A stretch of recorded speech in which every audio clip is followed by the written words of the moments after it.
Where But exactly did you grow up?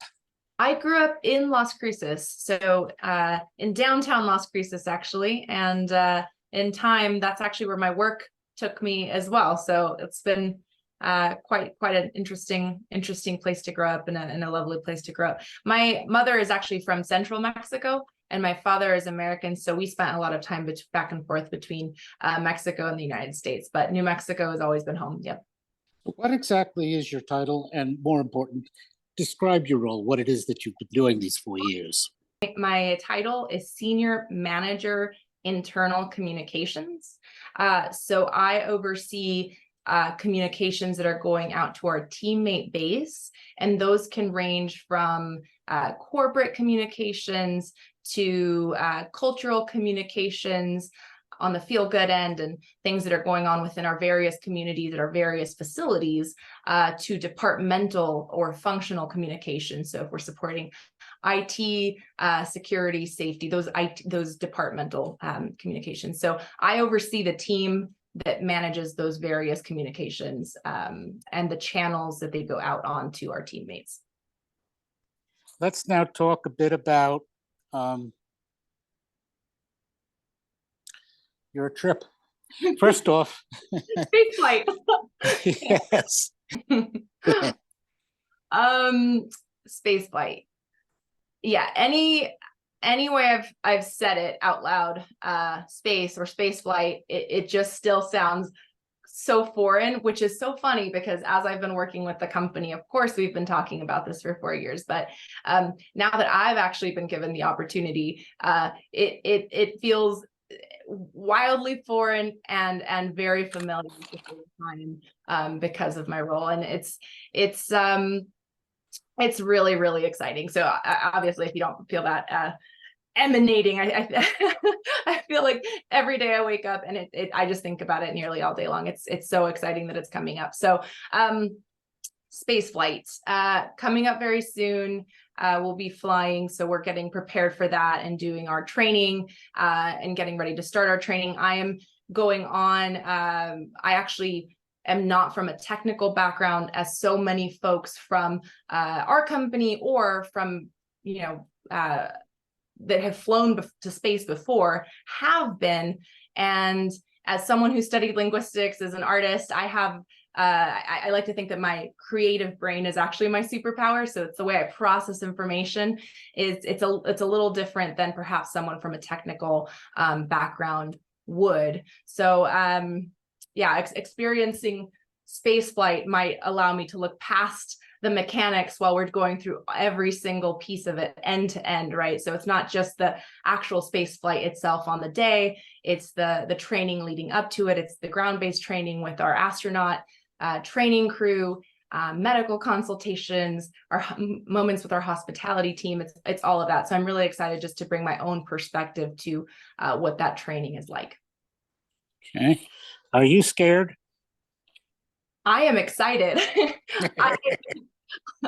I am really, really, really excited. There is one particular moment I'm looking forward to, which is when our VMS mothership carries VSS spaceship up to release altitude, which is about 50,000 feet, and it releases the vehicle.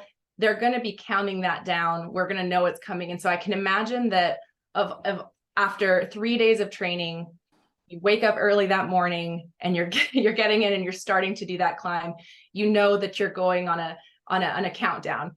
And so it's that moment that I'm looking forward to the most. And that really kicks off what is going to be an incredible body feel, a ride, a very visceral. So I'm very much looking forward to that.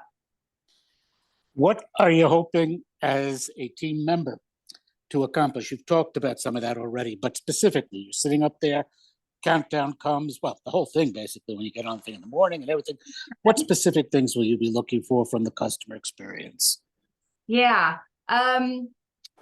So in our training, will be, it's honestly, it's end to end, Kevin. So it's basically as if I've just purchased a ticket. So we've already been doing conversations with our astronaut office. So they're out of London, and so we do calls with them, and they ask us specific questions. They walk us through what the flight profile is going to be like. So this is already kicked off. It's already a process that's undergoing, and I'm feeding back to the team as we're going through this experience. Now, I think that shows testament to what the company feels is important, is to get all of those touch points pretty down pat, and making sure that they feel right, they sound right, they look right. And so everything to date has been incredible, and I'm pretty sure that our customers are not going to be disappointed. They're going to love it. Got it. So I'm going to ask you a few other questions building on what we're talking about. As it said in the Monday release, and part of your bio, you'll be among the 100 women at this point that have or will have gone to space. As a woman, how do you feel about that? That's a great question, Kevin. That is a tremendous honor. It makes me feel like I've just been yeah, it's a tremendous honor. It's a moment in time that I've had the privilege to live in. Which brings me, building on the same question, to the next thing. The whole point about this, and really that's why you're specifically on this flight as part of the mission team, the customer experience. We're talking the common person. And that's different than in the past. It's different than everything in history. And that really is what Virgin Galactic and commercial space is all about. So not just as a woman, but as any other person that didn't study engineering or the technical background and so forth, it's kind of a historical moment. I mean, it is a historical moment, but in the sense that space opening up to the real people and real communities. What can you tell me about that from your perspective, thinking about what you're about to do?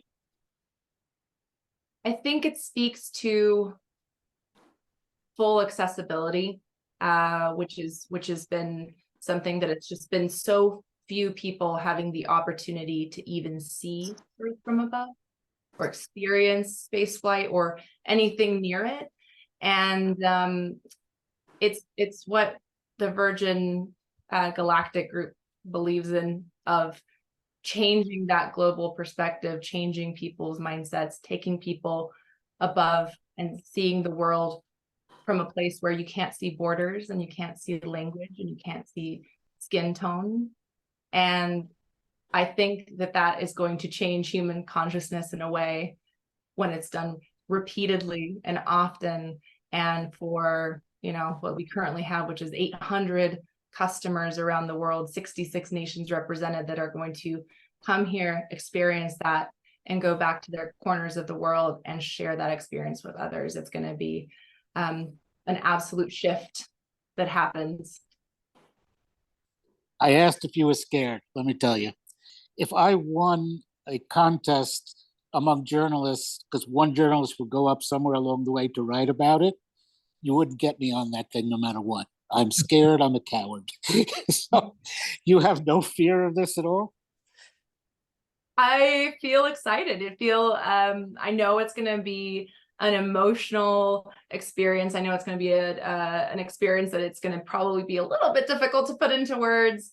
But I am excited and I look forward to this, and I'm counting down the days, which are fast approaching. We have a very talented group of not only pilots that are there with us, but the folks in the MCC and all of our engineers and all of our leadership that has spent years to make this the most special experience. So very much looking forward to getting to evaluate that myself and seeing what it's all about, because the team has worked so darn hard on it.